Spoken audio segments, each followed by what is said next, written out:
Malembe, Malembe, o seu podcast quinzenal está de regresso. Depois do último episódio fantástico, hoje teremos um não menos fantástico, super, super rico, onde sairão com muito conteúdo. Preparem-se, caneta na mão e uma folhinha, um caderninho. Se são mais tecnológicos, preparem o bloco de notas. Por isso, fiquem ligados, já saberão quem se trata. Ao meu lado tenho a minha companheira de podcast, né? E a muito doutora, mais, né? Não só de podcast. Olá, sejam bem-vindos a mais um episódio. Espero que gostem, sentem-se aí. Como é que é? Acionem já aqui o sininho, né? Para receber as notificações, né? Para dar o recado do Jota. E sejam bem-vindos a mais um episódio. Passo aqui a palavra ao JPP.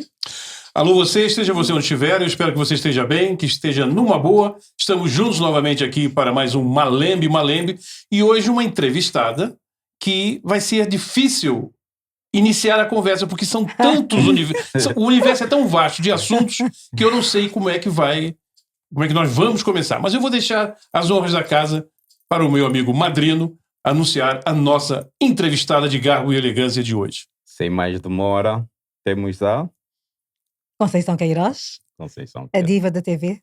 Muito bem, gosto dessa autoestima. Tem de ser, bem alta. Acontece o que acontecer. Antes de mais nada, obrigado pela sua presença. Obrigada eu. Nós temos uma dinâmica aqui no nosso podcast, que é o seguinte. O último convidado deixou uma pergunta para você. No final da entrevista, nós vamos pedir para você deixar uma pergunta para o próximo convidado, que nós ainda não sabemos quem é. Então, a primeira pergunta nem será feita por um de nós, mas sim pelo grande DJ Mussulo, que está aí... DJ Mussulo. Aliás, DJ Malvado, não é? Ele que tem aí o Mussulo tocando aí em tudo que é lugar. DJ Malvado esteve conosco e vai fazer a pergunta para você. É a primeira pergunta do programa. Ou seja, DJ... eu sou apanhada de surpresa. Completamente. DJ Malvado. Acho injusto. Mas também depois vais poder deixar uma pergunta para apanhar outra pessoa de surpresa. DJ Malvado, vulgo Costelinha, qual é a pergunta para Conceição Queiroz? Olá, eu sou o DJ Malvado e eu gostaria de saber o que é que tu gostarias de atingir mais na tua carreira. Uau! Começa logo assim. Logo assim entra a metade, né? Não sei, um bocado difícil, quer dizer, eu tenho um percurso de 30 anos, né, dentro da minha área, dentro do jornalismo, e tive essa oportunidade de fazer todo o caminho, ou seja, eu fiz, sei o que é fazer rádio, sei o que é estar em revistas, sei o que é estar em jornais, e depois então passei para a televisão, mas uma situação em que não esperava, ou seja, eu fiquei desempregada e não tinha grande alternativa, né? Ou seja, não era possível nem voltar para a rádio, nem voltar para os jornais, nem para as revistas, e sobrava a televisão, que era uma coisa que não me dizia rigorosamente nada na altura, né? Porque eu cresci em África sem televisão, e não foi propriamente um sonho. Acho engraçado quando toda a gente diz, eu sonhei trabalhar em televisão. Não é o meu caso, eu nunca quis trabalhar em televisão, no fundo a profissão escolheu-me e fui empurrada para esta área. Então, como dizia, como tive a oportunidade de fazer o percurso todo e não cair de paraquedas em televisão, chegando à televisão também tive essa oportunidade, porque muitas vezes o que nos falta é mesmo uma oportunidade, não é? Exato. E quando ela nos é apresentada, acho que está muito nas nossas mãos também fazer qualquer coisa, não é? Nem sempre conseguimos transpor essas barreiras que aparecem, mas no meu caso em concreto, que sou um bocado teimosa no bom sentido, eu tento dar o máximo de mim em tudo aquilo que faço. Acho que foi isso que aconteceu. E ganhei a confiança, para já, de quem tomava decisões a nível interno, não é? A direção da informação, né? Que foram apostando em mim assim que eu entrei em televisão. Comecei a fazer coisas muito importantes, comecei a fazer grandes reportagens, comecei a fazer investigação, cheguei a pivô, enviada especial, ou seja, coisas muito importantes. E em 30 anos, acompanhar a história das últimas 3 décadas, isto tem muito valor, né? Por isso é que acho estranho quando, passados 30 anos de jornalismo, e no nosso caso, sendo mulheres negras, é muito mais difícil, não é? Cada passo que nós damos é quase uma guerra, né? É como se tu vivesses com uma espada sobre a cabeça, e as pessoas não valorizarem isso. Eu tive que ir para o Brasil, e JPP, tu és brasileiro, sabes como é que as coisas funcionam no Brasil, e foi lá que eu senti senti-me completamente valorizada, né? Ou seja, foi uma festa, foi uma homenagem incrível. Não é que tu precises disso, mas nós somos seres humanos e temos de perceber que nós gostamos desse reconhecimento. Eu seria hipócrita se dissesse o contrário, ter esse feedback, exatamente, acho que é extremamente importante. E isso eu sentia no Brasil, além de ter relançado o meu livro sobre o racismo, eu quando olho para trás de repente e vejo uma fila gigante de pessoas com o meu livro nas mãos para que eu assinasse o livro, eu não queria acreditar, porque assim, Conceição Queiroz pode ser, algumas pessoas conhecem-me cá em Portugal, agora no Brasil... Mas quando você fala sentir isso no Brasil, você está fazendo, digamos, uma comparação com todos os países de PALOP, não é só com Portugal, mesmo todos, com os africanos, com tudo.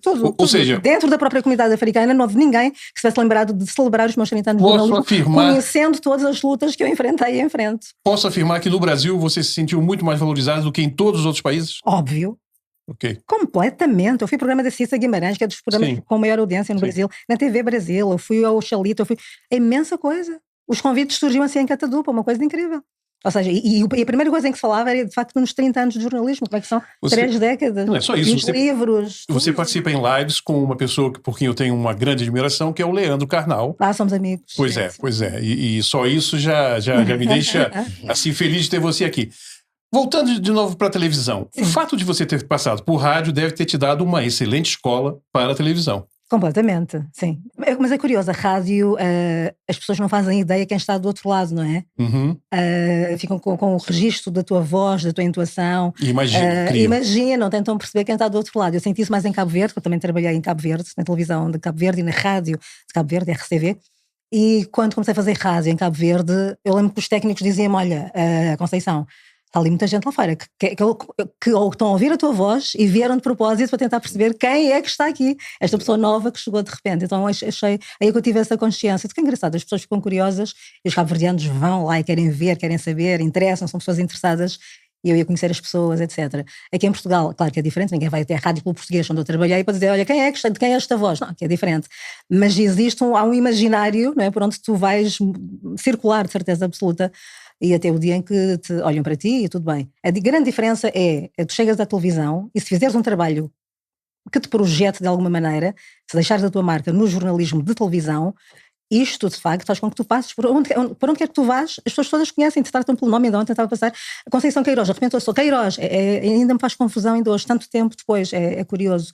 Mas Conceição, você esteve desempregada, digamos assim, de repente surge a televisão, é isso? Você mandou currículo, se candidatou ou te chamaram? Como é que foi essa história? Eu sou muito proativa. Eu lembro-me que na altura concorri para a SIC e da SIC disseram-me que pediram-me 2 semanas, cerca de 15 dias sensivelmente, que me diriam qualquer coisa nesse espaço de tempo. Mas nesse espaço de tempo eu não fiquei parada. Eu tentei a TVI. E como é que eu tentei? Nos anos 90, imaginem, eu fui lá pessoalmente. Não, antes de ir pessoalmente, minto. Eu liguei de uma cabine telefónica, assim que é. Liguei de uma cabine telefónica, ali no Campo Grande, naquela rotunda grande, havia ali uma cabine telefónica junto à antiga Feira Popular, não sei se vos diz alguma coisa, sim. Naquela zona, exato. Então foi isso, eu liguei, as pessoas que estavam comigo ao meu lado disseram que eu era louca, né? Toda a gente dizia que eu era louca, que ninguém fazia isso, ligar, mas eu liguei. Ainda mais nos anos 90. Nos anos 90. Mas você ligou? Eu não tinha telemóvel sequer. Você me conta que essa história tá boa. Você ligou e pediu para falar com quem? Não, eu liguei e perguntei se eles estavam a precisar de jornalistas. Foi assim. Que eles responderam? Era muito nova. A pessoa que atendeu era da recepção, né? Imagino. Claro. E passou a chamada alguém. Essa alguém disse-me, sim, precisamos, pode vir uma entrevista. Hoje era uma sexta-feira, eram 2 da tarde. Eu nunca me ia esquecer disto. Eu disse, claro que eu posso ir à entrevista. Então, quer dizer, estou desempregada mesmo, não tenho nada para fazer, né? Tinha acabado de comer umas sardinhas na Feira Popular. E fui, mas é curioso, eu fui com muito receio, porque eu ainda não tinha acabado a licenciatura. Então, eu não tinha bem consciência crítica na altura. Eu nem pensei, por ser negra, etc. Isso nem se punha. Eu acreditava no meu valor, já acreditava em mim na altura. Minha mãe ensinou-me muito isso antes de morrer. Passou-me essa força, né? E não ter medo de enfrentar os grandes poderes, acima de tudo é isso. E por isso é que eu sou essa pessoa que sou hoje.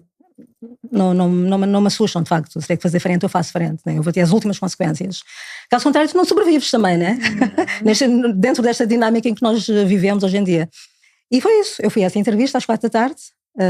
Muito assustada por um lado, levei o certificado de habilitações, consegui juntar o máximo de coisas que eu tinha na altura, que não era grande coisa, na verdade, era uma miúda de, sei lá, 20 e poucos anos, E foi uma conversa, olhos nos olhos, durante meia hora.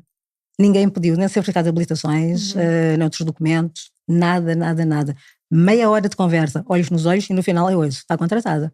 Para começar amanhã, um sábado, atirada aos leões. O pai Regi, que era uma coisa que eu não dizia rigorosamente nada, eu não percebia nada de televisão. Eu olhava e pensava, eu não vou nunca perceber televisão, eu não vou nunca saber fazer seja lá o que for. Eu olhava, aquilo era tudo muito estranho, não é? Era com os computadores, o esquema, o sistema que se utilizava na altura, que ainda continuamos a utilizar, eu os domino, mas na altura eu olhei para aquilo e disse, não serei capaz, meu Deus do céu. Mas como é que uma pessoa determinada, que vai numa cabine telefônica, liga para um canal de televisão, faz as coisas, vai a uma entrevista, foi educada a acreditar em si, depois que consegue, que conquista a vaga, olha para aquilo e diz para si própria, eu nunca vou conseguir fazer isso? Sabes o que foi, JP? Foi além disso, ou seja, além desse espaço visual, do ponto de vista visual, tu entras, aquele primeiro impacto, né? A televisão, aquele primeiro impacto tu vês, mas além disso, dessa estrutura quase mecânica, tu tens as pessoas em si. E as pessoas em televisão, na altura, eram pessoas todas muito, quase que formatadas, pessoas muito magras, e eu era tudo menos isso. Eu pesava mais 20 quilos na altura, quer dizer, ou seja, havia ali um padrão de beleza, então a televisão, a imagem conta, certo? Vamos ser sinceros, né? A imagem conta em televisão. Eu aprendi isso, eu não tinha noção também na altura. Então eu não me encaixava naquele padrão de beleza. Fora de jogo, completamente, era assim que eu me sentia, fora de jogo. Mas também a minha mãe tinha-me ensinado isso, que não queiras ser igual a ninguém. Não tens de te encaixar, não tens de fazer como toda a gente faz. Se disserem que aquilo é azul e tu sabes que é verde, vais lutar o teu fim para provar que realmente é verde. Não te deixes nunca levar nem desacredites, né, em ti própria. Então foi um pouco isso também. Fez-me tudo confusão, eu queria me ir embora pelas pessoas, né, por esse padrão de beleza em que eu não me encaixava, pela maquinaria em si, aquela dinâmica, parecia um cockpit do avião. Sim, parece a NASA, né? Porque toda uma NASA ali, meu Deus. Onde é que e tudo isso numa época que não havia redes sociais, mas de repente você vai pro ar. E aí, eu nunca tive redes sociais na altura, eu entrei nas redes sociais há muito pouco tempo. O meu Instagram só tem 300 e poucas publicações. Não, isso é só para situar muita gente, porque muita gente acha que as redes sociais sempre existiram. Mas as coisas não são assim. Havia fax na altura. Exatamente. Aí você vai pro ar. Você lembra da reação das pessoas? Lembro-me, de alguma maneira, no início, quando eu comecei a aparecer, a fazer reportagens, etc., eu acho que havia uma grande curiosidade, acima de tudo. A curiosidade era no sentido de, vamos lá perceber quem é esta pessoa, de que é que ela é capaz, e se faz tão bem como os restantes colegas. Acho que foi muito por aí, acho que era isso que eu sentia. A minha sorte aqui, o que é que me salvou aqui no fundo, foi isto fazer parte de mim, a minha entrega e a minha exigência do ponto de vista profissional foi sempre gigantesca em tudo que eu fiz na vida. E isso valeu-me muito em televisão, né? Porque o meu trabalho era altamente escrutinado. E tu quase que sentes que não podes falhar, né? Já por mim, mais tarde, quando eu ganho essa consciência crítica, é que eu percebo que realmente eu não posso falhar, devido às consequências e as penalizações que podem surgir dali, e por ser uma mulher negra.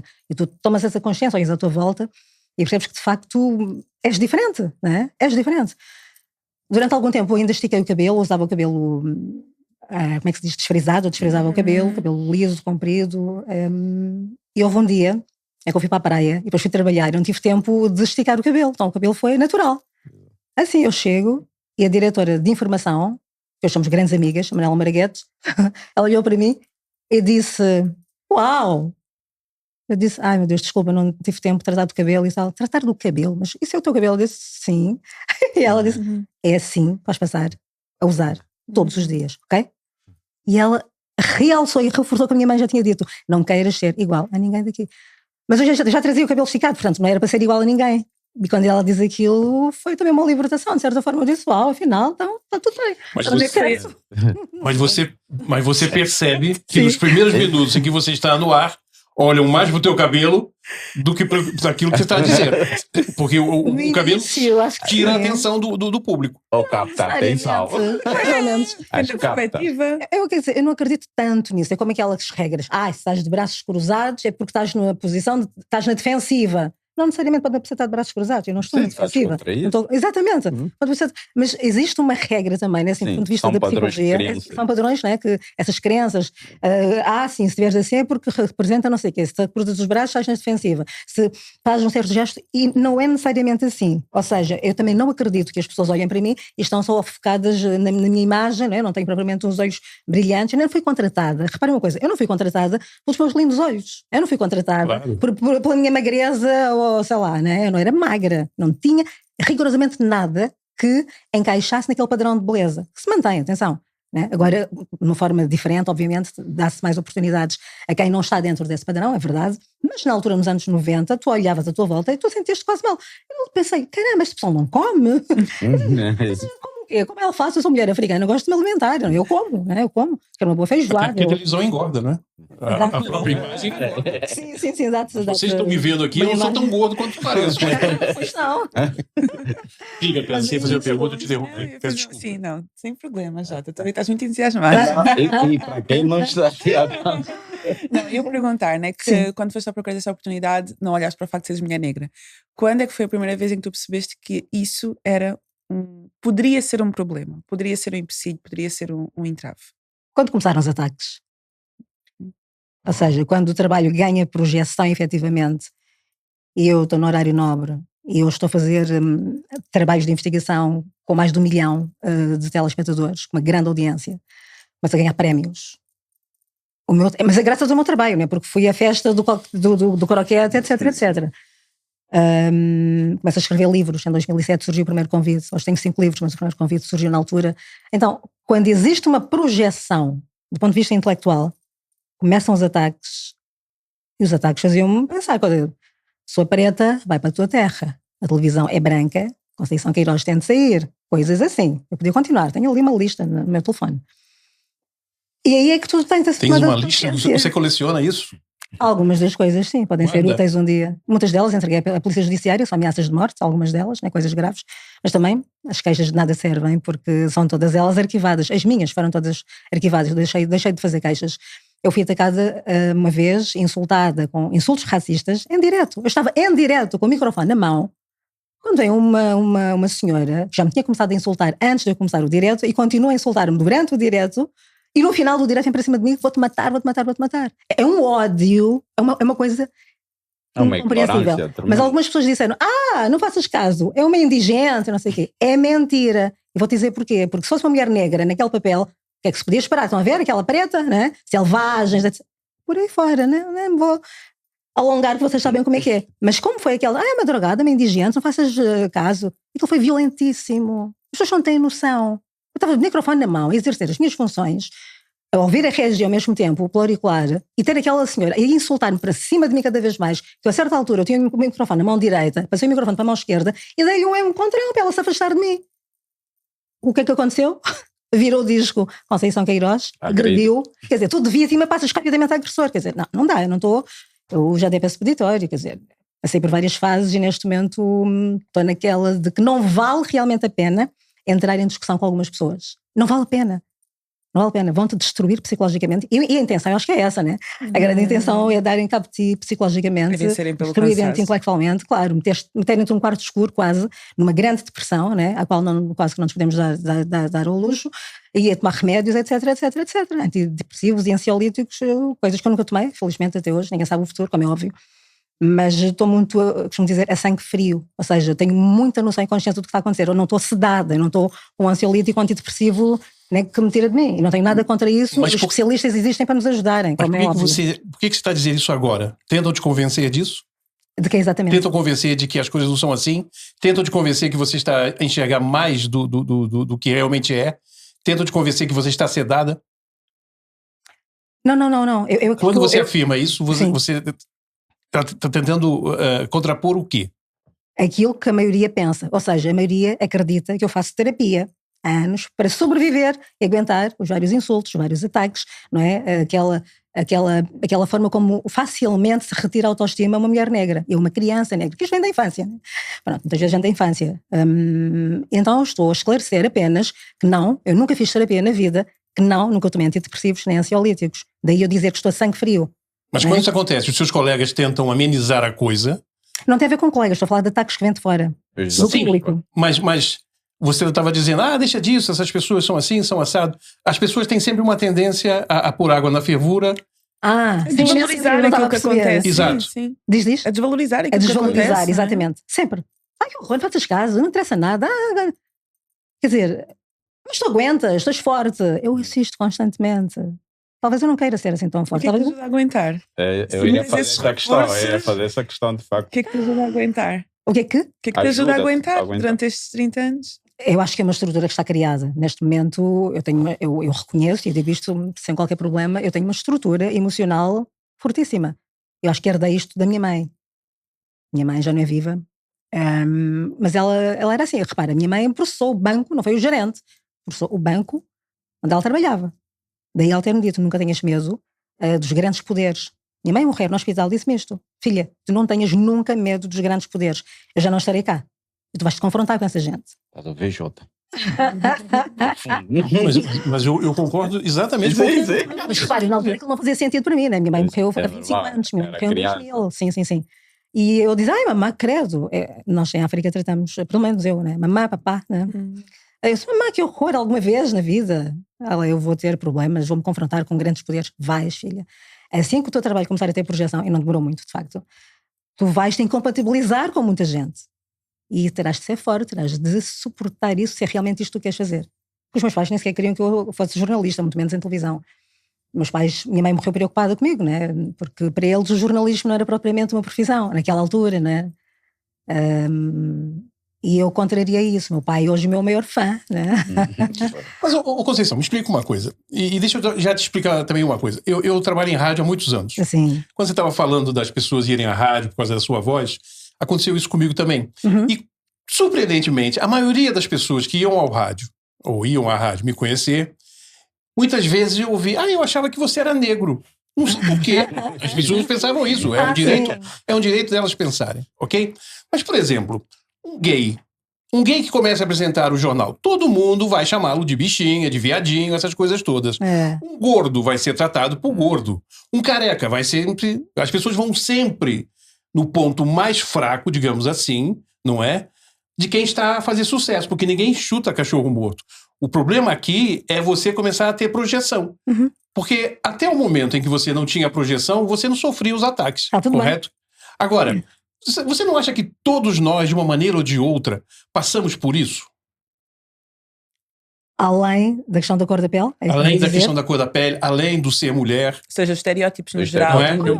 Como é óbvio. Mas aqui eu respondi às outras questões que perguntaram se tinha a ver ou não com a questão, com a questão racial. Sim. Mas, se quiseres transpor isto esse outro lado, obviamente que sim. Por isso é que existe uma grande luta em Portugal, neste momento, creio que vocês sabem, para que se criminalize o bullying, não é? E bullying não é racismo, são coisas diferentes. Racismo é uma coisa, bullying é outra. Essa confusão de conceitos que muitas vezes acontece.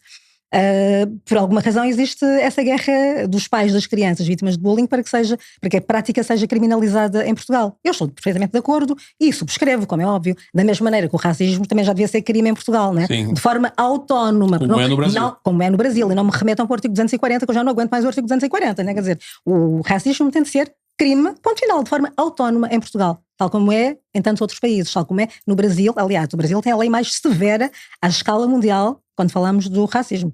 Se ela é bem aplicada ou não, isso é outra história. Mas que existe, não é? A legislação está ali contemplado aquilo.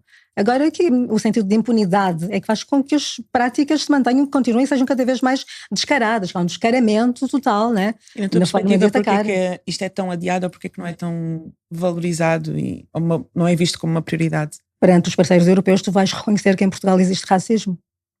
Se o criminalizares. Significa reconhecer. E se existe uma negação, se nós vivemos em negação, eu não, mas não é? Quer dizer, vive-se em negação neste país, que não existe racismo, não há racismo, porque as pessoas também não sabem o que é racismo. Não é? O racismo vai além do gesto comportamental. Porque é mais do que a violência. Eu não preciso pegar num chicote para acabar contigo. Eu com as palavras, eu acabo contigo. Faz-me entender? Sim, às vezes de forma muito mais violenta. Muito mais violenta. Intimido-te, deixo-te com medo, com receio de sair de casa e sais de casa já naquela de será que está aí alguém à minha espera, etc. É muito grave, não é? Além de que é um sistema de poder, não é? Quando tu colocas brancos de um negro, brancos de um lado, negros do outro lado. Uns num espaço privilegiado e outros nesse espaço que nem existe. Está lá um lugar Conceição Queiroz, me tira mata-me uma curiosidade. Você, em função do seu trabalho, já viajou para muitos lugares por esse mundo fora. Inclusive já esteve em campos de refugiados, essas coisas todas. Quando você chega no local de trabalho, quando você viaja, e as pessoas que estão lá aguardando vocês não sabem que você é mulher, nem vou entrar na situação de ser mulher e negra, é mulher, você sente que as pessoas olham para você de alguma forma surpresa? Porque não é muito comum, hoje mas há alguns anos atrás não era muito comum enviarem mulheres para cenários de guerra. Como é que você alguma vez sentiu isso? Não, por acaso não. Não. O que eu senti até não tem nada a ver, foi mais recentemente em Paris, quando começa esta crise política que se vive em França. Eu fui como enviada especial pelo menos 2 vezes nesta crise política, e aí tu tens a crise política por um lado, que depois desencadeia as manifestações, e os franceses têm um caráter de luta que é admirável. No meu entendimento, que Portugal também se tivesse, este país seria muito melhor, não é? Quer dizer, nós vamos trabalhar até aos 70 anos. Quer dizer, ou mais. Ou mais. Em França, eles param a economia do país. Eles param a economia do país com aquelas manifestações para que a idade da reforma não suba dos 62 para os 64 anos. É inacreditável. Portanto, se Portugal também se mobilizasse, como se mobiliza para o futebol, e eu gosto muito de futebol, atenção, mas também se mobilizasse da mesma forma para questões estruturais, desemprego, saúde, habitação, educação, por aí fora, seria muito diferente. Portanto, esse caráter de luta que eu encontrei lá fora, mas para respondendo diretamente à tua questão, o que é que aconteceu? Numa das últimas grandes manifestações em que o gás lacrimogéneo era do mais sofisticado, comprado no Reino Unido, né, de maior alcance e que cega mais rapidamente, tira-te a voz, por aí fora, naquele cenário, quando aquilo rebenta, de repente, estamos nós, CNN, isto está, penso que é a France Press ou a Reuters, onde eles recuam e vê-se que nós avançamos, eu e o meu colega o repórter de imagem. Nós avançamos. Isso percebe-se pelo meu cabelo, né? Isso está guardado. Ainda hoje, um colega do arquivo tem aquilo guardado, ele disse, bem, esta imagem é mesmo para ficar na história, a forma como tu avanças, eu entro completamente naquele cenário que, dificilmente, e aí eu era a única mulher. Naquela grande manifestação em Paris, eu era a única mulher que olhava à volta, via o pessoal todo de capacete, eram todos homens, quer os jornalistas, quer os repórteres de imagem, eram todos homens. E muita gente olhava assim para mim, mas aí era por ser mulher e estar ali e conseguir fazer exatamente o mesmo trabalho sem ficar a dever rigorosamente nada a ninguém. Eu digo isto sem qualquer problema. E na hora que o bicho pega, você nem se lembra que você é a única mulher. Isso não faz diferença. Jornalismo é isso. Jornalismo, como se diz no Brasil, é pé no barro. Tu tens de lá estar, tens de ver, ouvir em primeira mão. É essa a grande vantagem do jornalismo. Essa possibilidade que te dá de ver e ouvir em primeira mão, descodificar e passar a mensagem ao telespectador da melhor maneira possível, exato. É incrível, eu amo o que faço, eu tenho essa história de amor com o jornalismo. Conceição, e como é que você divide as águas do jornalismo com, digamos, o ativismo, né? Digamos assim, da situação do racismo? Como é que você divide isso? Porque você não pode misturar as coisas. Não, claro que não. Não, eu disse isto a Cissa Guimarães lá no Brasil, inclusivamente, né? Que ativismo é ativismo, militância. Outra coisa é o jornalismo, né? O compromisso com a verdade no jornalismo, mas também tenho um compromisso com a verdade na militância, no ativismo. E esse denominador comum que tu encontras é essa desinformação, que eu também falei sobre isto no Brasil, é a desinformação, que muitas vezes existe, né? Quer no jornalismo, eu luto contra a desinformação, claro, no jornalismo, mas depois tens a desinformação também quando se fala das questões raciais, né? Das pessoas reduzirem o racismo a um ataque, né, a uma cena de pancadaria, que por si é grave, obviamente, mas o racismo é mais do que isso. As pessoas não percebem que quando um senhorio diz, eu não vou arrendar esta casa, aquela senhora, porque ela, além de ser negra, é brasileira, isto aconteceu, eu entrevistei uma pessoa que me contou isto, um relato na primeira pessoa, incrível, fortíssimo, né, que me deixou em lágrimas. Não é normal. O que é que ela teve de fazer? Teve de chamar alguém, uma amiga branca, para fazer o contrato em nome dela, com o mesmo senhorio, com a mesma casa, que afinal era mentira, não estava ocupada, estava livre, e foi aquela senhora branca que fez o contrato e passou a casa para ela. E ela lá foi viver. Isto não é normal. Portanto, o que me interessa efetivamente são estas questões estruturais, não é? Não é o turbante que o senhor branco usa, aquilo é nosso, é apropriação cultural, tudo isso é importante, claro. Mas nós vivemos tempos tão difíceis e que merecem uma urgência do ponto de vista de respostas ao que está a acontecer, que eu tenho que preocupar com a questão do desemprego, do emprego, que é essa questão da habitação, do acesso a um bom sistema de saúde, o acesso a uma boa escola para os teus filhos, o que é que interessa aos portugueses e aos imigrantes, não é? O que é que interessa? Ter um prato de comida como deve ser na mesa, quer dizer, é isto que me preocupa. Então as minhas lutas são muito nesse sentido. E o que é que motiva a lutar por isso? É sentido, eu sou muito. Se há alguma coisa que me incomoda verdadeiramente são as injustiças. Desde sempre, desde miúda. Eu entrava em guerras na escola e era miúda ainda, porque sentia que estava ali um colega, né, pela tal história, ou porque era gordinho, ou porque usava óculos, etc. Né, era maltratado, era insultado. Era eu que saía em defesa destes miúdos dos meus colegas. Portanto, as injustiças incomodaram-me sempre muito, muito, muito, muito. E o grande toque em mim é quando morre o Alcindo. Quando ele é assassinado no Bairro Alto, fez-se uma grande... É aí que eu começo no ativismo, fez-se uma grande manifestação, da qual nunca me hei de esquecer. Bem, a quantidade de gente que se juntou, eu tinha hematomas nas mãos no dia seguinte de tanto bater palmas, né? Temos palmas e já nem tinha voz. Né? O slogan na altura era: cachupa sim, violência não. Cachupa sim, violência não. Era isto, eu não tinha voz no dia seguinte. Tanto gritarmos e chorarmos e as palmas que nós batíamos, eu tinha as mãos inchadas com nódulas. Incrível. Portanto, aquele momento foi marcante. Há um antes e um depois da morte do Alcindo. Aquilo mexeu muito com quem tem consciência crítica. Não é preciso, nós temos que sentir as coisas. Caso contrário, quer dizer, a desilusão, mas foi... Não, foi gravíssimo. As coisas foram piorando a partir daí. E de que é que nós precisamos, efetivamente? De nos mantermos vivos. Nós temos que lutar pela nossa sobrevivência enquanto pessoas negras. Nós temos que continuar aqui. E de preferência ocupar espaços onde não é suposto nós estarmos. E mostrar que somos capazes, não é? Porque do ponto de vista intelectual, o racismo intelectual incomoda-me solenemente. Solenemente, com todo o respeito pelos artistas que dançam, que cantam, que fazem seja lá o que for. São tolerados. Melhor, digamos que mais bem aceites. Mas vou ter uma coisa, tolerados também até certo ponto. Tenham cuidado, até certo ponto. Agora, quem se destaca do ponto de vista intelectual é muito mais atacado. Chama lá aquele cantor assim, africano, esse é sempre aplaudido, está tudo bem, está tudo certo, tudo certo. Agora, vem uma mulher negra, vem um homem negro, que te faz frente, vamos lá ao debate de ideias, estou aqui, estamos prontos. Nunca serás bem visto. Aliás, toda a resistência não é bem vista, toda a luta contra o racismo não é bem vista. Se tu dizes, ou estou a defender questões estruturais, como estou aqui a dizer, vão dizer, é esquerdista, é radical. Digam o que disseram, não estou nem aí. Aliás, eu sou contra essas paixões político-partidárias. Né? Sou absolutamente contra. Portanto, não me interessa se é de esquerda, se é de direita, interessa-me o que é que conta para o povo, o que é que conta para nós, de que é que nós precisamos, efetivamente. Né? Então acho que a luta tem que ser muito nesse sentido, de arrumarmos a casa também. Sem criar um partido? Jamais. Não meto na política. Não. Apesar de tudo é política, mas a política propriamente dita, dessa que estás a falar, sim. Não. E alguém que luta há tantos anos, olhando para trás, como é que tu vês a evolução desta luta? O que é que mudou de lá para cá? Quais são os desafios que enfrentavas, calhar, no início e enfrentas agora? Houve mudanças, mesmo com muita coisa ainda para mudar, com uma luta de tantos anos em cima? Nós demos grandes passos e nós, por muito que possamos dizer que ainda há tanta coisa para fazer, e há de facto, nós não podemos ignorar as lutas que vêm de longe, da ancestralidade, quer dizer, os movimentos negros, não é? Tudo o que fizeram por nós. Mais recentemente, eu acho que a morte de George Floyd nos Estados Unidos foi outro grande marco. Aquela gigante manifestação que se fez depois da morte de George Floyd, eu nunca tinha visto nada assim. Vou dizer uma coisa, eu vi com os meus olhos indianos. Eu nunca tinha visto nem um indiano nem um chinês nas manifestações. Naquela manifestação, em 2020, se não me falha a memória, foi 2020? Acho que foi em 2020. Por aí. Em termos históricos foi ontem. Mas estou a falar da morte do George Floyd. Nessa altura, eu lembro-me que aquela manifestação foi uma moldura humana como eu nunca tinha visto. E foi ali que surgiu também aquele movimento, que depois foi muito criticado, mas que fez muita diferença. Como é que era? Black Lives Matter. Black Lives Matter, exatamente. Toda a gente perguntava, Black Lives Matter porquê? Não sei o quê. Eu fui muito criticada na altura, como é que tu apoias essa história, Black Lives Matter, etc.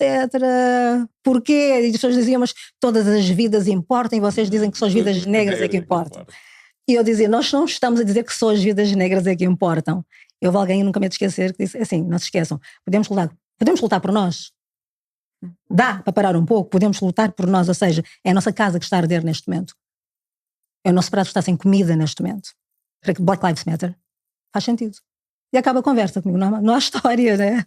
Ficamos por aí. Mas acho que temos grandes evoluções, sim, mas também há muito por fazer ainda. Conquistamos muito. E algumas pessoas brancas que não entendiam, hoje já compreendem melhor. Estou a falar por mim daquilo de uma forma empírica, né, da minha experiência, Muita gente que não achava que não faziam sentido estas lutas, hoje compreendem melhor. Mas há muita gente ainda que se esquiva de alguma maneira. Nós não estaríamos aqui. Já neste caso tudo bem, mas nós não estaríamos aqui se os portugueses não tivessem ido para lá primeiro. Essa certeza eu tenho. Mas tu vais buscar a questão histórica, estás atacado. Isto não interessa nada, não interessa. Não interessa. 500 anos de escravatura. 500 anos de sofrimento. 500 anos de atraso e de retrocesso.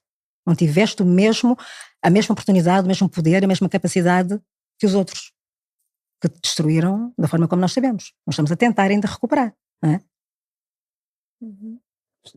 E quando nós estamos aqui diante, né, passado 30 anos de carreira, de uma desvalorização e do não reconhecimento de tudo aquilo que tu já contribuíste aqui para Portugal, o que é que tu atribuis essa falta de palco, por assim dizer? Só é invejoso. Tenho que levar isto na boa, né? Para mim é uma expressão. As pessoas são invejosas, as pessoas são más por natureza, as pessoas não suportam o sucesso do outro. As pessoas têm essa coisa. As pessoas fingem que não estão a ver, mas falam. Eu não estou nem aí. Não perco um segundo da minha energia, da minha beleza com essas coisas. Não, é que não mesmo, não dá. Olha que se isso der corte, vai todo mundo cair de pau em cima. O quê? Que as pessoas são invejosas? Vocês não concordam? Concordo. 100%. Estás assim, aliado. Subscreve. A crítica faz parte, eu lido com isso, quer dizer, mas prefiro as críticas construtivas, não é? Agora, vem alguém só para destruir, está tudo mal o que eu faço, então ajuda-me, dá-me caminhos, mostra-me outros caminhos, de que outra forma que eu posso fazer exatamente a mesma coisa, não é? E que para ter um impacto diferente, ter um resultado diferente. É claro que se tu mantiveres um comportamento padrão, nunca terás, como é que se diz, resultados diferentes, não é? Exato. Tens de ter a coragem de mudar, não é? Seja lá o que for, para que tenhas resultados diferentes. E depois não é só isso, né? As pessoas que criticam, o que é que elas têm para mostrar? A não ser o próprio fato de criticar. É muito fácil ficar sentado atrás de uma escrivaninha, ou de um computador, atrás de uma escrivaninha, atrás da tela do computador, criticando, mandando comentários. Isso é fácil. Vai fazer. Vai pegar na terra, vai pegar no microfone e fazer matérias complicadas em vários lugares. Falar em microfone e matérias, você é uma pessoa que já tem muitos anos de televisão. Quando você ligou a primeira vez para a TVI lá da cabine, foi o quê? Há 20 anos atrás? Mais. Eu cheguei à TVI em 99. Pronto, ok. Como é que você vê a nova geração de jornalistas que estão a sair todos os anos das faculdades? Como é que você vê essa turma mais nova? Com uma vontade extrema de simplesmente aparecer na televisão. Eu quero estar ali. Mesmo que eu não tenha bagagem, mesmo que eu não saiba qual é que é, onde fica Moçambique, que alguém disse recentemente como é que é, Moçambique, no Oceano Pacífico, isto é escandaloso, não dá. Você não pode escrever ser pivô, porque ser pivô não é só estar ali a ler o teleponto. Acontecem coisas inesperadas que tu se não tens alguma bagagem, vais sair muitíssimo mal, mas muito mal mesmo. Descredibilizas. Completamente. Quando morreu Mário Soares, eu estive em estúdio, se eu não soubesse nada sobre o percurso de Mário Soares, estava frita, né? Como se diz. Quando morreu Fidel Castro, estava em estúdio, se eu não soubesse nada de história relacionado com Fidel Castro e toda aquela estrutura, eu não me iria aguentar. Começam a chegar convidados, de repente, né? Tu entras em breaking news, né? Tens notícias de última hora, chegam convidados que não estão programados, tu não estudaste rigorosamente nada, tu tens que saber alguma coisa que te sustente para te manter aí, porque senão, quer dizer, não te aguentas, né? Tens um ataque de pânico, ou sei lá, essas coisas, não dá. E você acha que hoje as pessoas saem mal preparadas das faculdades? Ou seja, elas não sabem um pouco de tudo? Eu não tenho nenhuma formação superior na área nem do jornalismo nem da comunicação, né? Eu estudei sociologia, política, social, história, literatura, por aí fora. Eu nunca fui aluna de jornalismo, nunca fui aluna de comunicação social, nem de ciências da comunicação. Então não sei exatamente como é que isso funciona, apesar de eu dar aulas, sou professora também. Agora, estão preparados do ponto de vista teórico, né?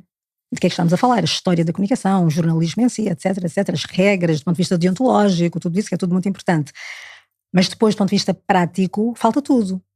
E isso eu acho que convém aprender, ou fazendo um curso prático, também faço esses cursos práticos de televisão para tu perceberes do que é que estamos a falar, fazer os estágios, que eles também fazem e aprendem muito, e ter alguma humildade a perceber que não nos ficamos por aí, tu vais morrer a aprender nesta profissão, pelo menos, né?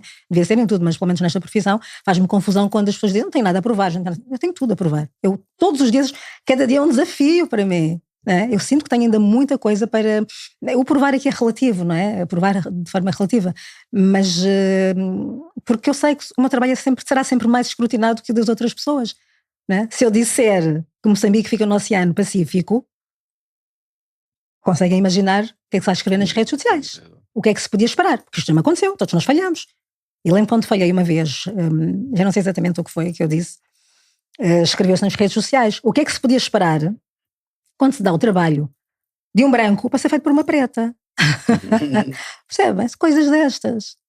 Tu vais colecionando, como tu dizes há pouco, guardas essas coisas. Algumas são registadas e eu tenho de facto guardadas, outras estão na minha memória, não é? E de vez em quando nestas conversas, dá para recuar um pouco no tempo e lembrar-me disso. Então eu acho que a consciência negra é muito importante porque tu aí, essa consciência negra é o quê? É tu perceberes de uma vez por todas, em definitivo, que tens uma voz que tem de ser usada. É tu perceberes que tens de continuar a lutar por direitos e liberdades que os outros já conquistaram, e tu não. Nós, não é? Portanto, acho que é um pouco isso, essa tomada de consciência. Quando falo de consciência negra, as pessoas falam de coisas que... Acho que é muito importante as pessoas perceberem de que é que estamos a falar.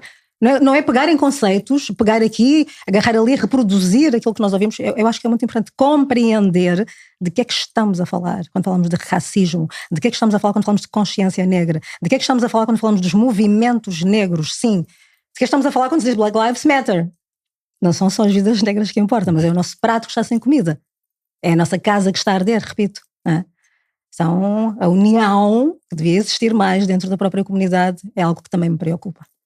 É o pensamento crítico que às vezes não existe. A preguiça para pensar. Exato. Só repetem. E depois as pessoas, é engraçado, desculpa, porque diz-se muitas vezes, mas qual é o problema também de existirem conflitos dentro da nossa comunidade? Porque é que entre os brancos existem conflitos e não há problema, e entre nós, se há alguma quesilha, já é dramático?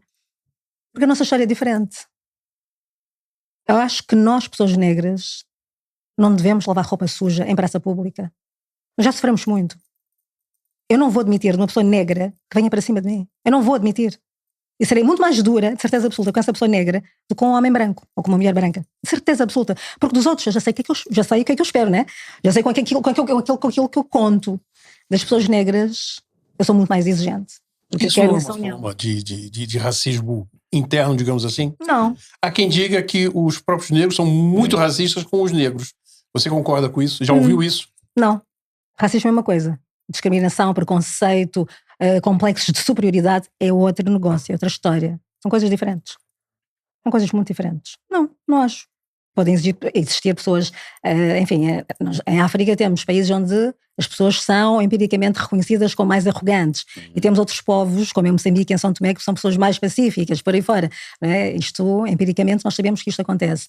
Mas não quer dizer que sejamos racistas uns com os outros. É como a história do colorismo, que eu não quero entrar nisso. Acho altamente injusto quando se diz aquela mulher é negra, aquele homem é negro retinto, tem menos oportunidades que aquele homem que é negro e não tem um tom de pele tão escuro. Isso é altamente injusto, porque há uma série de coisas que se passam a nível interno em grandes empresas e multinacionais que as pessoas não sabem. Por norma, essa pessoa que tem um tom de pele ligeiramente mais claro, e podias ter a pele muito clara, até tu és negro, ponto. Aqui não existe essa história de, né? Mas faz muita confusão. Não existe, mas existe. Não existe, mas existe. Não existe, mas existe. Talvez, entendes? Mas quando tu já tiveste experiências dramáticas, custa-te um pouco, eu compreendo, mas custa aceitar que digam uma coisa dessas, que as pessoas que são mais escuras do que eu serem muito mais bem tratadas. Mas isto é uma forma de racismo, sim, e de tentar separar. Qual é o objetivo do racismo? É separar-nos, certo? Não é? Criar divisões, é separar-nos. Então, muitas vezes isto acontece por parte das pessoas brancas, quando tentam desvalorizar um negro em relação a outro, estando ali os dois juntos. Não vês? Olha aqui um exemplo, não vês ali mais do que tu és. E tu vais-te sentir ligeiramente, será mesmo, quase que te pões em causa. E se não tiveres essa estrutura emocional que diz, não, eu sou boa ou boa naquilo que faço, né? Tu segues em frente. Porque facilmente tiram-te a autoestima, facilmente tiram-te o tapete, quer dizer, tiram-te ao chão, né? Tens de estar muito atenta. Vem uma casca de banana do nada, na qual tu escorregas. Mas eu acredito que seja de alguma forma programado quando se faz isso. Tudo bem, somos todos anjos e demónios, como diz alguém, acho que foi um escritor moçambicano, o Miyakoto, né, que disse, somos todos anjos e demónios. Mas disse-me isto, não foi em nenhum livro, foi numa conversa que eu tive com ele. De repente ele diz-me, somos todos anjos e demónios. Eu nunca mais me esqueci dessa frase. É verdade. E agora que tocaste no colorismo, alguma vez sentiste isso na pele? Mas tu não és assim tão escurinha, tu até passas. Não, onde eu senti verdadeiramente isto, magoou muito, foi num colóquio, uma conferência qualquer, numa universidade aqui em Lisboa, onde de repente esse tema veio, né? E senti das próprias pessoas que para mim não há diferença nenhuma. Somos negros, ponto, não interessa, pode ser mais claro, aquele pode ser mais escuro, nós somos negros aos olhos de quem toma decisões neste país, e quem toma decisões não somos nós não temos esse poder, né? O racismo é isso, né? É um sistema de poder. E de repente, aí sim eu senti-me mal, quando começa aquela conversa acesa entre nós, pessoas negras, eu disse, mas qual é a ideia? Eu tive quase para me levantar e para me ir embora. Senti-me completamente atacada. Eu disse, caramba, mas para mim nós estamos aqui todos juntos, a luta tem de ser conjunta. E de repente era um ataque direto em relação a mim, porque tens o tom de pele mais claro, porque estás ali na televisão. Há muita gente negra que já foi convidada para a televisão porque eu fiz força. Há muitas pessoas negras que foram, nem sequer estou a falar do meu canal, atenção, outros canais que eu falei com pessoas que eu conheço para que levassem pessoas negras também, porque qual é a minha ideia? É termos mais gente negra que tenha visibilidade, essa questão da representatividade social que conta muito, como é óbvio. Agora, eu não tenho o poder de contratar, né? Eu não trabalho nos recursos humanos, posso influenciar no sentido de dizer, olha, temos aquela pessoa, vem um estagiário que é negro, é obviamente que tu vais puxar, há uma tendência natural, e não me questiono, uma tendência natural de eu puxar muito mais pelo estagiário negro, se calhar, né, do que pelo estagiário que é branco. Eu puxo por todos, como é óbvio, mas e como dou aulas, eu vejo muito, tenho alunos que têm mais dificuldade e tenho outros alunos que fazem aquilo com a perna nas costas, como se diz. E porquê? Vamos ver a questão das famílias, né? Estruturalmente falando, aquela família é disfuncional, exatamente. Aquele rapaz vem de um bairro social onde é preciso escolher, eu vou ligar o aquecimento, como é que será a conta da luz no final do mês? Ou eu vou deixar este dinheiro para pagar as minhas propinas e continuar a estudar, porque eu tenho que me valorizar, não é? Tenho que investir na minha formação. Então são escolhas muito difíceis que temos de fazer e temos de compreender que não somos todos iguais nesse sentido, esse ponto de partida. Por isso é que a meritocracia, quando se fala, é um instrumento altamente perigoso, muito perigoso. É por mérito que está ali. Não é exatamente por mérito, porque se tu deres as mesmas oportunidades a essa outra pessoa, vai fazer até melhor do que tu, né? Como as cotas no Brasil, e tu, JP, tu sabes isso melhor do que eu, né? Tanta crítica, mas existem estudos hoje que mostram que os alunos que entraram na universidade no Brasil por essa questão das cotas, estando já lá dentro da universidade, comparando as notas com os outros que entraram pela via dita normal, não ficavam a dever rigorosamente nada a ninguém e muitas vezes tinham notas bem superiores aos outros, estes que entraram pelas cotas. É como se tu sentisses essa responsabilidade e essa oportunidade. Caramba, eu consegui, eu entrei. Através das cotas, não interessa. Vou dar tudo. Portanto, não podemos pôr em causa a capacidade intelectual das pessoas negras. Nós não podemos minimizar, olhar e... Né? Não pode. É como o racismo recreativo também, é a mesma coisa. As piadas racistas, que não são inócuas. São tudo menos inócuas. Existe sempre uma intencionalidade. Ai, Conguito, como é que é? A primeira vez que me trataram por Conguito, eu disse, nunca mais te atreves a tratar-me por Conguito. É uma forma carinhosa de tratar. Não é. Para começar, eu tenho nome. E depois existem outras formas carinhosas de me tratar, se tu quiseres. Agora, Conguito, jamais. Portanto, é esta posição que tu marcas ou não marcas. Que tu te afirmas ou tu não te afirmas. Que tu tens medo ou tu não tens medo. Aí a pessoa diz que você é arrogante. Com certeza. Não é? Mas eu sou vista como uma pessoa arrogante, muitas vezes. Sim. Quando me posiciono, eu sou arrogante. Esta mulher, chega nas minhas redes sociais, entram lá, não tem nada para fazer, esse pessoal, né? Entram lá, arrogante, ela só destila ódio. Claro, vocês não estão habituados a ver uma mulher negra fazer-vos frente. Esse é que é o problema. Né? Então passas a ser arrogante. Olha, mesta, ela só destila ódio quando fala. Para já é um jeito de falar, uma forma de estar. As tintas para quem fala de outra forma. Né? Meu pai diz, pois é. Tu não andas atrás das... Meu pai é engraçado. O pai diz, filha, tu não te preocupes com nada, meu pai. Protege-me imenso, né? Não te preocupes com nada, filha. Criticam-te que tu falas muito depressa, mas papai, eu tenho essa consciência. Claro que eu falo, né? Sou um bocado acelerada e já vou tentando controlar este ritmo acelerado na forma de falar. E o meu pai diz, para me deixar descansada, diz assim, ai filha, não. Isso é sinal de inteligência, o raciocínio rápido. Não te preocupes com isso. Não andas atrás à procura das palavras. Eu disse, papai, não é bem assim. Mas é curioso. É bom quando tens alguém, né, muito próximo. Espera. Não, mas é engraçado quando tens alguém muito próximo, do ponto de vista familiar, não é? Que te dá colo nesse sentido. Quando tens bem mundo ali em cima. Isso até me faz pensar que o contexto realmente acaba por influenciar, porque se calhar se viesse num contexto completamente diferente, não é? Que não tivesse esse apoio, esse suporte, Sim. Os resultados poderiam ser outros. Não é? E os exemplos que tu tens, não é? Exatamente, os exemplos que tu tens. As referências são muito importantes. No meu caso é a minha mãe. Porque os meus pais completavam-se muito. O meu pai é aquela pessoa, o meu lado mais descontraído é o do meu pai, né? Está tudo bem e tal. Agora o meu lado de rigor e de posicionamento tem muito a ver com a minha mãe. Você é filha única? Não, somos 6 irmãos. Eu fiquei com uma curiosidade. E todos são assim como você ou você é a mais?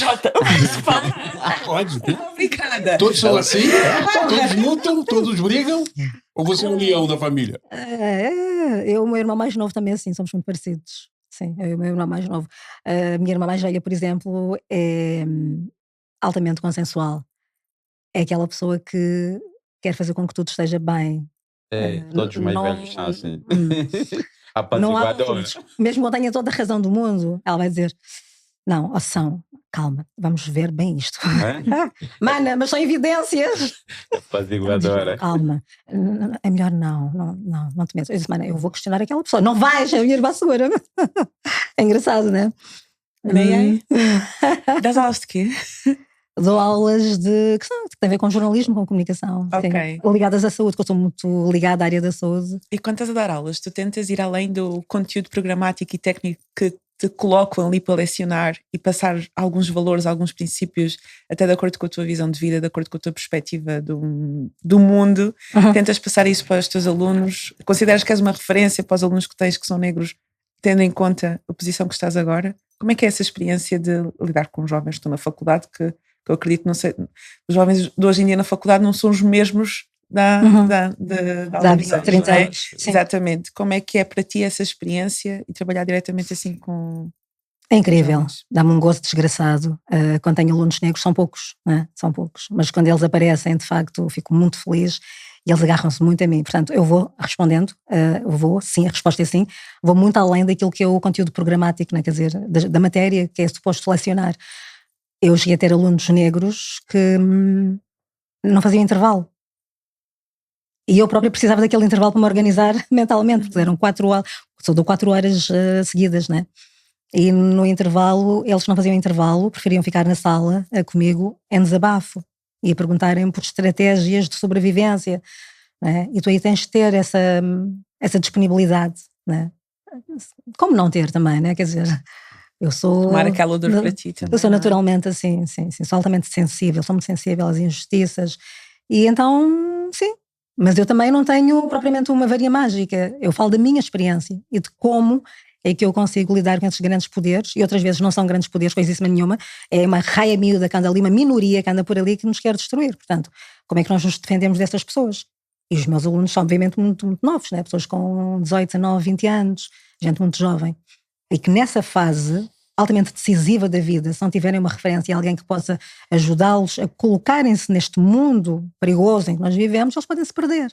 Eu não quero que isso aconteça, então tenho muito esse papel quase de psicóloga, assim, de ir além da matéria programada. E tu tornaste esta referência, foi uma coisa intencional da tua parte, já não quero ser uma referência para esta juventude, para estas pessoas, ou foi algo muito natural que as pessoas começaram a olhar para ti como uma referência? É absolutamente natural. A minha trajetória é um caminho feito pela própria vida, que me vai levando. A própria vida traz-me problemas. Os problemas vêm cá parar. Eu tenho de lutar contra isso, né? Eu não posso paralisar perante esses dramas, pequenos dramas. Não existem pequenos dramas. Os dramas do dia-a-dia, né? É como as microagressões. Para mim não existem microagressões. Uma agressão é uma agressão.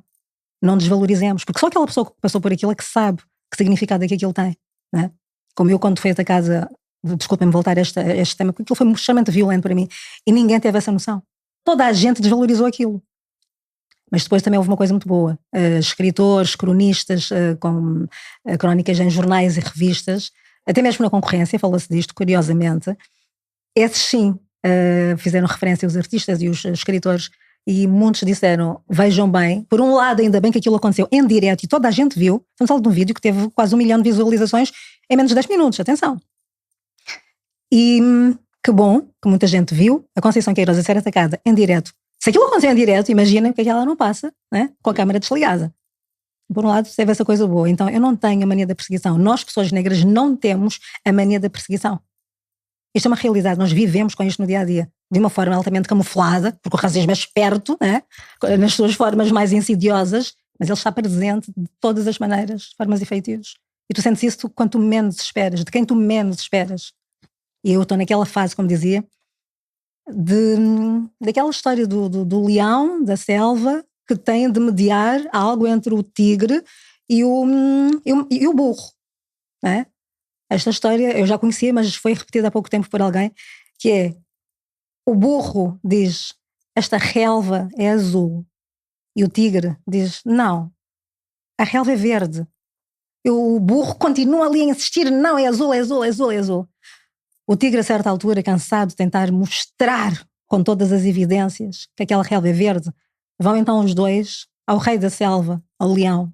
Vamos lá, leão, esclarece, vamos pôr um ponto final nisto. A relva é verde ou é azul? E o leão fica a olhar para eles, o que é que diz cada um de vocês? E o burro diz, é azul! Com toda a sua arrogância. E o tigre diz, não, tenho a certeza que é verde, a relva é verde.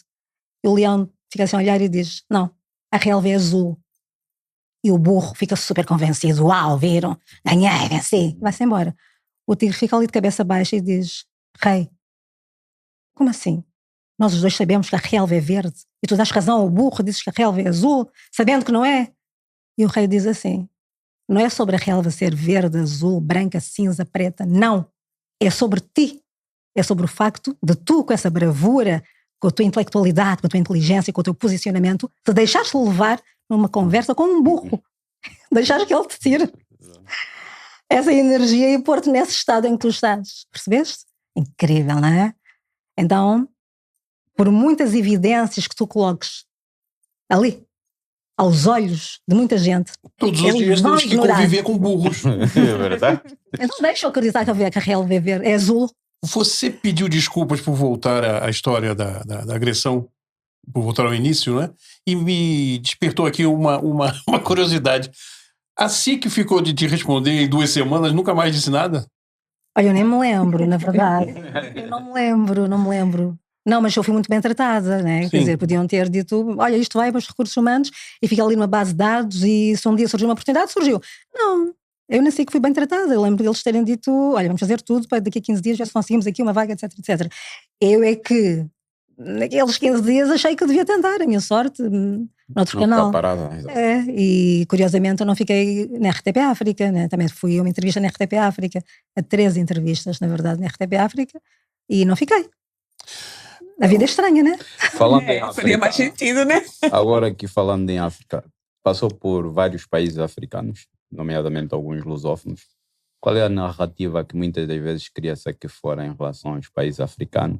E outra, como é que vê o cenário evolutivo no sentido da própria sociedade africana, o pós-guerra, como é que vê no fundo essa evolução do país em si, não só no contexto social como no contexto político? Olha, em relação a Moçambique, por exemplo, que eu conheço melhor a realidade de Moçambique, porque volto lá muitas vezes, não só do ponto de vista pessoal, mas também em trabalho. Estive lá quando foi o ciclone Idai, por exemplo, né? O ciclone Idai foi altamente destrutivo. Exato. E eu estive naquele cenário, as minhas irmãs estavam desaparecidas. Eu nem sequer sabia das minhas irmãs. Foi muito duro trabalhar e ao mesmo tempo aquela preocupação com as minhas irmãs desaparecidas, estão vivas, não estão, etc. Mas enfim, morreu muita gente na altura, não é? Sim. Se nós pegarmos na província de Nampula, que é a província mais populosa de Moçambique, no tempo colonial, o índice, ou a taxa, ou a percentagem de analfabetismo era gigantesca. Hoje tu tens cerca de 5 a 6 universidades em Nampula. O investimento que se fez na educação é gigantesco. Hoje em dia, em Moçambique, a maioria da população quer estudar. Tu tens um sistema de alfabetização pelo país inteiro, algo de que não se fala também, né? Porque há muita coisa boa também que acontece. Portanto, eu estou aqui numa de... Assim, o discurso é muitas vezes no sentido negativo, é tudo mal, mas acontece também muitas vezes uma coisa boa, exatamente. Né? Do desenvolvimento da potência, como diz uma amiga minha, a Bárbara Cairino, brasileira, que é das militantes mais incríveis que eu conheço. Eu tenho essa sorte de ser amiga dela. Potência das coisas boas que nós africanos construímos e também fazemos. Não é? A corrupção existe? A resposta é sim. Mas vamos ver o outro lado da moeda também. Pegando nessa província mais populosa, como te disse, fazendo a comparação com o tempo colonial e aquilo que nós temos hoje, não é? Tens 6 universidades em Nampula. Nós estamos a falar da Universidade Católica, em Portugal, que também está em Moçambique. A minha irmã em Moçambique, por exemplo, uma das minhas irmãs formou-se na Universidade Católica. Portanto, tu tens as portas abertas, tu tens bolsas de estudo atribuídas pelo próprio Ministério da Educação que permite que as pessoas estudem. Também ninguém fala disto. Acho que é importante, não é? Porque é mais fácil, de facto, manteres um povo mal instruído para que possas reinar e dominar. Sim, domina-se melhor. Porque ninguém te vai questionar, não é? Então eu acho que eu destaco acima de tudo a questão da educação, a aposta na educação que se faz lá fora. Por exemplo, o inglês é uma coisa que é uma língua que quase toda a gente em Moçambique fala. Nas aldeias mais recônditas eu encontrei crianças que falavam inglês, incrível, em Moçambique isto. Nas aldeias mais recônditas, mais do que falar inglês, que sabiam nomes de poetas, nomes de, sei lá, sabiam que era Floribela Espanca, falavam de Bocage, falavam de Pessoa. É engraçada nesta ponte feita pelas crianças. Mas depois também não falavam de grandes nomes da nossa cultura africana. Que é curioso, porque cá em Portugal também, se nós olharmos para aquilo que é o programa das universidades, não é? Na bibliografia, dificilmente tu encontras nomes de autores negros. Mas eles existem ou não? Eles existem. Não é? Mas lá está, nós temos que falar muitas vezes sobre isto para que estes autores negros também sejam incluídos na bibliografia que é recomendada aos alunos nas universidades, quer no ensino secundário e, sobretudo, no ensino superior, não é? Então eu acho que acima de tudo é a educação, é a questão das vias de comunicação e das estradas também. Há um grande investimento nesse sentido em Moçambique. A recuperação do Parque Nacional da Gorongosa, não é? Porque tu tens ali ao lado da África do Sul, nós fazemos fronteira com a África do Sul, e tens o famoso Kruger, né? A gente vai para o Kruger Park, mas nós em Moçambique também temos um parque incrível que não deve nada ao Kruger, que se chama Gorongosa, o nosso Parque Nacional da Gorongosa, não é? Então acho que temos coisas muito boas. Temos uma cidade da Beira, que é uma cidade, é a segunda cidade em Moçambique, como se fosse o Porto em Portugal, né? Lisboa-Porto, nós temos Maputo, Beira. A cidade da Beira, essa sim está muito destruída como tapé na minha. Se me saísse o Euromilhões, ia investir tudo lá. Tudo na cidade da Beira. Já Maputo é uma cidade mais organizada, uma cidade mais limpa. Aquela história do lixo espalhar por todo o lado foi algo também que foi altamente combatido. É preciso ver essas coisas boas também. Mas temos muitos problemas? Claro que sim, temos muitos problemas, mas também existem grandes pressões do exterior, não é? Para que os líderes africanos comecem a ceder, não é? Aliás, cederam quase sempre, não é? Mas tu tens um bom exemplo também, um jovem guerrilheiro que está ali, que é o presidente do Burkina Faso, o Traoré, que faz um trabalho incrível, que se demarca e põe os prisioneiros, os reclusos, a trabalharem na agricultura, para que sejam autossuficientes, sobretudo depois do discurso de Donald Trump, não é? Isso. Ele disse, ok, nós não precisamos de vocês para nada. Ocidente, fiquem na vossa, que nós ficamos na nossa. Porque nós, se quisermos verdadeiramente, nós conseguimos construir, fabricar, produzir, não é? E é isso que está acontecendo no Burkina Faso. É um grande exemplo, um país pequeno, não é, que está a dar um salto incrível, porque tem um presidente com uma visão incrível, que esteve nas Nações Unidas e não discursou da forma como era esperado. Ele disse exatamente aquilo que ele pensava. E isto incomoda as pessoas. Não é? Como é que este negro se atreve a... Portanto, ele está na mira. Esse é um alvo. É um alvo. Quando tu tens um líder africano que foge daquele padrão que é esperado pelo Ocidente, porque continuam a controlar ainda hoje, o que é que nós podemos fazer? Acho que é muito por aí. Mas há muita coisa que está nas nossas mãos, de facto. Por exemplo, acho que é difícil já convencer africanos que estão em Portugal, que já se formaram aqui, a regressarem aos países de origem para ajudarem na reconstrução. Porque o discurso que passa é exatamente esse, que não vale a pena, não vais conseguir, ali é só feiticeiros, ali é só etc. Vão-te destruir, um discurso altamente negativo, né? E então tu acabas por dizer, não, eu estou habituada a estar na Europa, de facto, vou-me deixar ficar aqui, e nessa Europa onde tu estás muitas vezes não te envolves nas lutas, mas vais beneficiar, né, dos resultados dessa luta. Acho curiosa essa história, né? Que as pessoas negras não se envolvem na luta e não têm de se envolver. Eu defendo isso, não têm, obviamente, que se envolver, mas também que não estraguem a luta, né? Que não digam, pessoas negras, que o racismo não existe. Isto é desqualificar por completo a nossa guerra, né? Porque isto é uma guerra, no fundo, acaba por ser. Porque dizem que eu destilo ódio, mas eu não destilo ódio, isto é verdade. Né? Muitas vezes é assim que acontece. Então eu acho que se não estragarem a luta, se nos deixarem trabalhar, muitas vezes é... Pelo menos não atrapalhem, não é? Exatamente, não atrapalhem, não é? Conceição Queiroz. Há muita gente que afirma, que defende que o jornalista não pode colocar emoção no seu trabalho, ele tem que ser imparcial. De todas as matérias, de todas as viagens, de todo o trabalho que você já fez, você destaca alguma... Não essa que você acabou de contar, que foi para Moçambique, não sabia das irmãs, essa você já contou. Mas você destaca alguma matéria que você fez e que emocionalmente mexeu muito com você? Mesmo as pessoas achando que os jornalistas não sentem. As pessoas podem achar o que quiserem, né? Sim. Até porque eu não me preocupo muito com aquilo que as outras pessoas pensam, aprendi isso, senão não estaria viva. Como é que tu ficas indiferente diante de uma criança que cai à tua frente, cai ao lado, e eu convencida que tinha desmaiado, porque estavam 40 e muitos graus, quase 50 graus, estava muito calor, de facto eu também estava ali quase aqui para o lado. Tu achas que a criança desmaiou por causa do Isso calor? aonde? Isto no Quénia, no interior do Quénia. E afinal aquela criança morreu porque estava a passar fome há não sei quantas semanas que não comia rigorosamente nada. Como é que tu reages quando olhas para crianças mutiladas da guerra? Não existem próteses, ficaram sem as duas pernas, ficaram sem os dois braços. Como é que tu reages quando vês os miúdos com fome? Meu Deus do céu, um dia inteiro sem fazer uma única refeição. Isso não cria um trauma? Eu não sei exatamente se é um trauma, mas é qualquer coisa que tu carregas contigo, né? Tu levas contigo, que temos que sentir estas coisas. E quando tu dizes que as pessoas, os jornalistas não sentem, não têm emoção, só diz isto quem nunca fez um jornalismo estrutural. Eu sinto-me estruturalmente jornalista e tenho emoção. E sinto a dor daquelas pessoas. A mutilação genital feminina acabou comigo. Acabou comigo. Eu vi com os meus olhos. Eu vi com os meus olhos. É o objeto, é qualquer objeto cortante que é utilizado para te arrancar a parte mais sensível do teu corpo. Eu vou te confessar uma coisa. A resposta é sim. Nós vamos bater as fronteiras da cultura. Eu vou te confessar uma coisa e não sei como é que eu vou ser interpretado, mas eu jogo na sua equipe. Eu tô cagando e andando porque as pessoas dizem. Você fez agora uma pergunta: como é que você se sente quando você assiste isso, assiste isso, assiste isso? E eu não soube responder mentalmente. Sabe por quê? Porque nós vivemos numa bolha. Isso. Nós vivemos protegidos muitos e muitos e muitos quilômetros de distância dessa realidade. Eu muitas vezes digo às pessoas de quem eu gosto que o mundo não é só aquilo que a gente vê. E não começa nem termina na tua rua, né? Exatamente, exatamente. Eu acho que a maioria das pessoas, e eu me refiro a milhões e milhões de pessoas, não sabem, não tem noção do que você está a falar. E nunca vão ter. Não terão nunca, não saberão o que é estar num país como a Somália. Eu estive na guerra da Somália. Era o país mais perigoso do mundo quando eu entrei na Somália. A seguir passou a ser a faixa de Gaza, né? Agora é a faixa de Gaza. Mas até aos conflitos, até o que está a acontecer na faixa de Gaza, era a Somália o país mais perigoso do mundo. Atentados terroristas todos os dias. O presidente da República a tomar posse numa sala supostamente mais segura do país, no aeroporto, e os morteiros a caírem. Eu dali achei que não saía viva, né?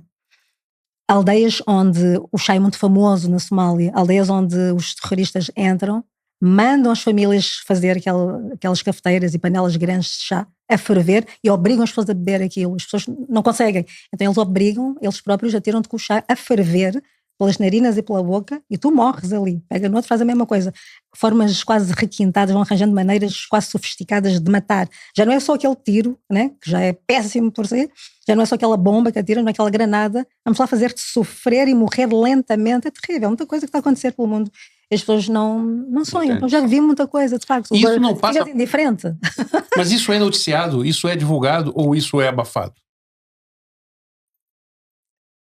Quer dizer, para os órgãos de comunicação social, onde? No Ocidente?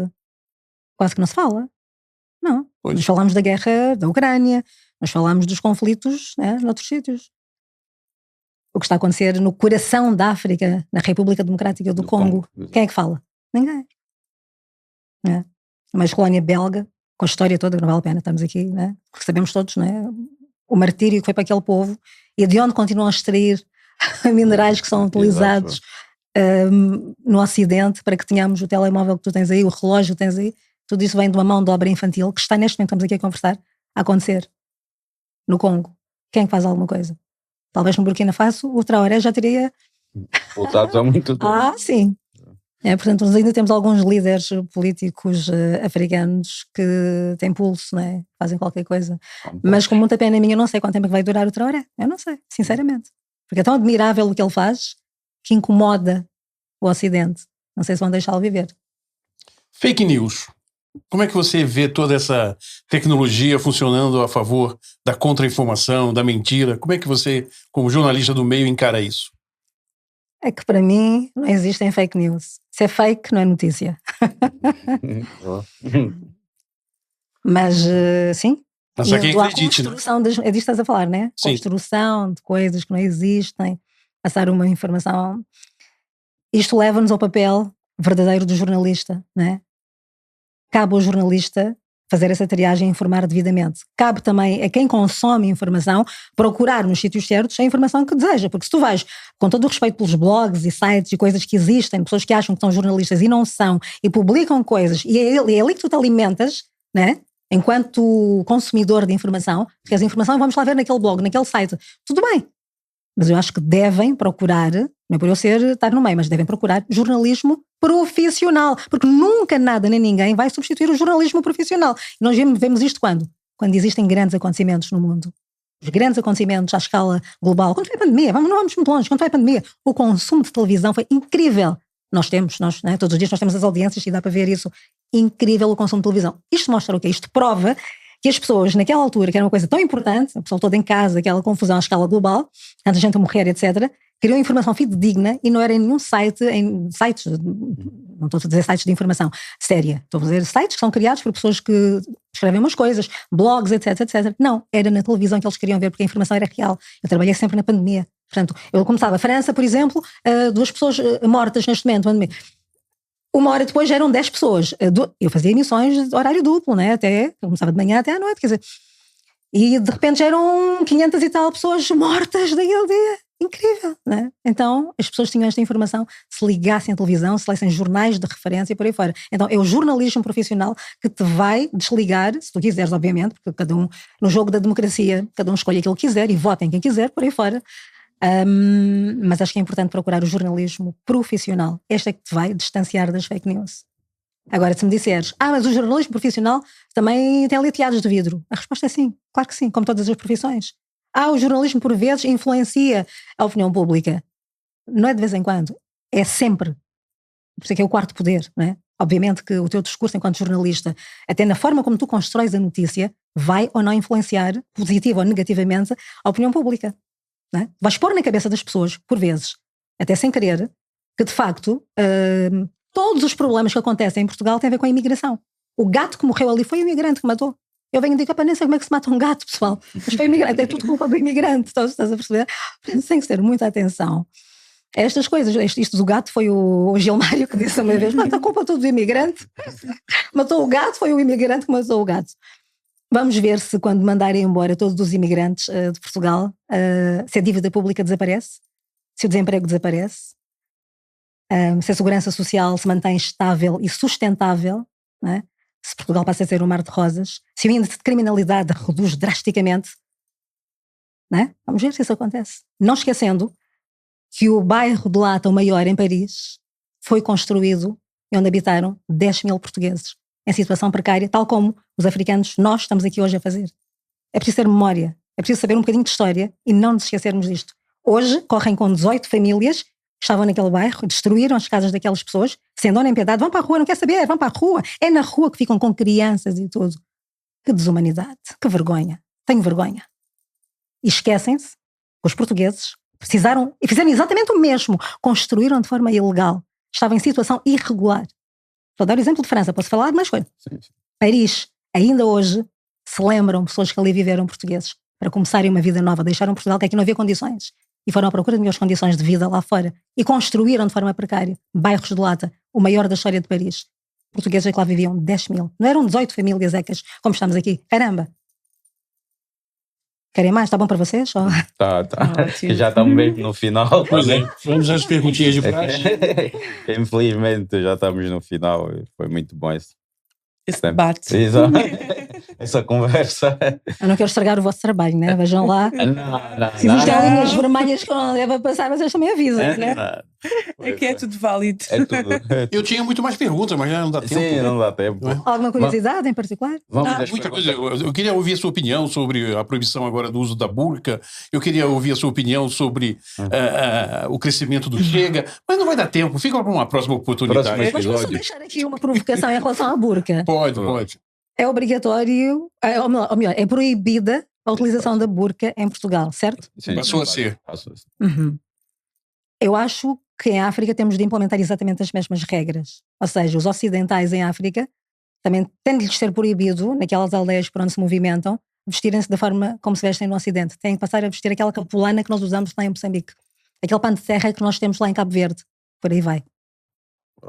Tá? Fica só essa inquietação. mas é verdade. Tu tens portugueses em situação completamente ilegal e irregular em África. Tu tens portugueses que conduzem sem carta de condução em África. Quando foi a carta de condução daquele jogador de futebol angolano, como é que ele chama? Sim, o... Mantorras. Sim. Aquela polémica, não sei se vocês têm memória disso, aquela polémica da carta de condução, uma coisa qualquer. Quantos portugueses é que converteram a sua carta de condução de portuguesa para angolana? Quantos? Apresentem-se, não é? Talvez contemos pelos dedos de uma mão. E quantos circulam com a carta de condução portuguesa? Quando, se calhar, a lei prevê que deves conduzir com a carta de condução nacional.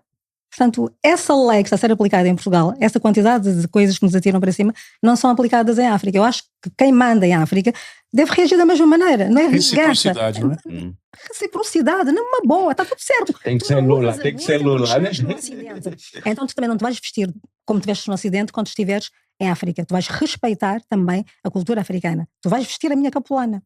A capulana, para quem não sabe, é aquele pano, né? Sim. Bem típico, vais pôr aquilo na cintura, vais pôr as tuas palhas, como gozam connosco, aquelas penas na cabeça, vão ter que pôr também penas na cabeça. É proibido calças de gangue, é proibido esses ténis todos especiais. Não vai pôr. Na cabeça pões um turbante quando entraste lá. E se for um país onde mais de 90% da população é muçulmana, tu vais te vestir como os muçulmanos. Simples assim. Ou não? Fica no ar. Fica no ar. Vou ser altamente simplista, atenção, né? Acho que a ideia também não é essa, né? Estou a ser simplista na forma de... Vamos então às perguntas da praxe, que habitualmente temos, né? Eu não sei quais são. Calma, é suposto saber. Cara, gente, do que eu falei, vou falar mais. Estou com a boca seca já. Tem água? Tenho. Sim. Com licença. Está à vontade. Diz, estou a ouvir. Conceição, olhando para trás, que conselhos darias a ti hoje?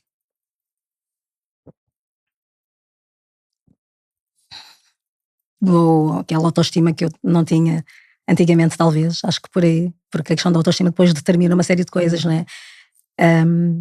A autorresponsabilidade, para não ter aquela tendência que tinha antigamente de dizer, isto aconteceu porque fulano tal. Não, eu tenho que ser responsável. Hoje eu sei que eu sou responsável. Se aquilo aconteceu, eu tenho responsabilidade nisso. Então acho que a questão da autorresponsabilidade, da humildade, isso sempre tive, mas o primeiro que eu disse qual é que foi? Autoestima. Acho que isso é extremamente importante. Sobretudo quando nós vivemos neste mundo e tu vais percebendo, né, de que forma é que te podes defender. E uma das formas de defender passa muito por aí também. De forma equilibrada, até que ponto não equilibrada, sim, mas que te dê a força necessária para enfrentares essas crises do dia-a-dia, não é? Porque, aparentemente é tudo muito fácil, mas não é. Muitas vezes tu sofres em silêncio. O preço mais alto que tu pagas é a solidão. Quando tu te posicionas e mostras quem realmente és. E mostras que não admites faltas de respeito. Se tu mostrares claramente que tu não admites faltas de respeito, tu automaticamente és isolado, percebes? Que as pessoas vão se afastar de ti de alguma maneira. Tu vais te sentir muito sozinho no meio de uma multidão. Isso já aconteceu comigo várias vezes. E até é curioso, porque estava uma vez num debate não, é numa conferência, e de repente quem estava do outro lado do público, eles abriram o debate ao público para fazerem questões e fizeram várias perguntas, fui respondendo, até que uma senhora de repente começa a fazer uma pergunta, eu não estava a perceber o que era, e como estás na defensiva, né? Estamos sempre nessa coisa, né? Muito atentos, muito alerta, é o estado de alerta. Eu já vou para o meu lado mais agarrido e digo, mas o que é que a senhora quer dizer com isso? Vá ao ponto, e não sei o que, já estava a ficar louca.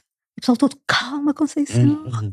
E a senhora disse, eu não estou contra si, o que eu estou a dizer é, sobre a solidão de que está a falar, já viu alguma vez uma águia andar acompanhada? Gente, eu morri. Eu fiquei uau. Gente, tu és uma águia, vais voar sempre muito alto e sozinha, não tem como, é lei da vida. Foi interessante, e no fim percebi que ela era psicóloga. No final ela ia falar comigo e achei interessante. Aquilo também deu muita força, curioso, que eu nunca tinha colocado as coisas assim, nunca tinha visto as coisas assim. Engraçado, não é? Como define a vida em uma palavra? Como que? Define a vida em uma palavra. Amor. Isso não tenho dúvidas. Amor. Que a vida se resuma ao amor. Está tudo, não é? E agora, olhar para aquela câmara e deixar uma pergunta para a próxima convidada que não sabemos quem é, mas uma pergunta, uma semelhança que o DJ Malvado deixou no início. Por favor, você se apresenta. Olá, eu sou Conceição Queiroz. E a pergunta para o próximo convidado? É. Eu sou Conceição Queiroz, sou jornalista e pergunto-te Se alguma vez tiveste que enfrentar os grandes poderes e se te posicionaste, se tens essa coragem de dizer exatamente aquilo que tu pensas ou se te retrais.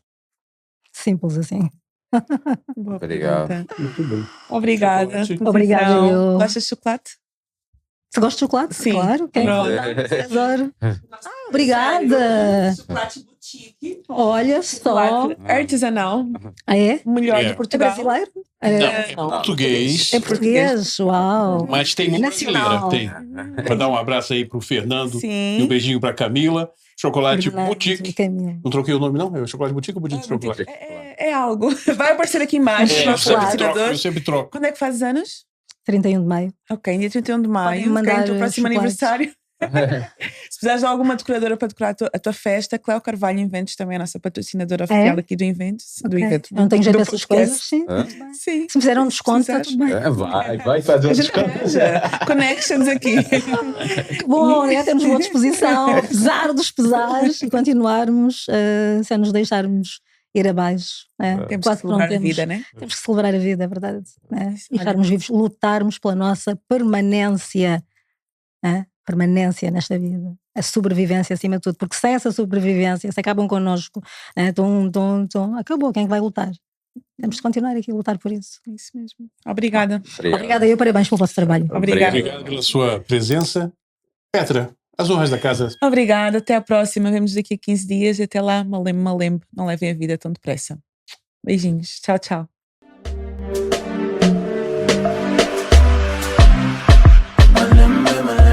I don't wanna play you, I don't wanna do you.